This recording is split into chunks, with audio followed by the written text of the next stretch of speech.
So நீங்கள் வந்து கண்டிப்பாக ஹார்ட் டிஸ்க் வாங்கினா வந்து ஒரு 4000லேருந்து 5000 வரைக்கும் செலவு பண்ண வேண்டியது இருக்கும். ஸோ அந்த ஒரு இதை வந்து குறையிறது தான் வந்து இந்த ஹார்ட் டிஸ்க் கேஸ் வந்து யூஸ் பண்ண போகிறோம். ஸோ ஹார்ட் டிஸ்க் கேஸ்னால் என்னென்னு பார்த்தீங்கன்னா, நமக்கு பழைய லேப்டாப்ஸ்லாம் வந்து பார்த்திங்கன்னா இந்த மாதிரி SSD இருக்கும். ஸோ SSD வந்து நிறையா வேரியண்ட் வரும். ஒரு 256 GB இல்லை 250 GB இதெல்லாம் வந்து நம்ம பழைய லேப்டாப்பில் வந்து ரிமூவ் பண்ணி எடுத்திருப்போம்.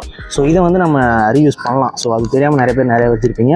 ஸோ அவங்களுக்கான வீடியோ தான் இது. ஸோ இது என்ன பண்ணலாம்னா, இதுக்கு வந்து இது போல் வந்து கேசஸ் நிறையவே இருக்குது. இது வந்து சோர்சஸ் அப்படின்ற ஒரு பிராண்டில் வந்து நம்மகிட்ட வந்து இது இருக்குது. இதோட ப்ராடக்ட் லிங்க், எக்ஸாக்ட் லிங்க் வந்து நான் டிஸ்கிரிப்ஷனில் கொடுக்குறேன், செக் பண்ணி வாங்கிக்கோங்க. ஃபர்ஸ்ட் இதை ஓப்பன் பண்ணி உள்ளே என்ன இருக்குன்னு உங்களுக்கு காட்டுறேன். ஸோ உள்ளே வந்து பார்த்திங்கன்னா இது போல் ஒரு டிரான்ஸ்பரண்ட்டான ஒரு கேஸ் ஒன்று இருக்குது. பார்த்தீங்கன்னா உங்களுக்கு தெரியும். ஸோ இந்த கேஸ் வந்து இது உள்ள வந்து ஒரு போர்டு இருக்கும். இதில் தான் வந்து அட்டாச் பண்ண போகிறோம் நம்ம.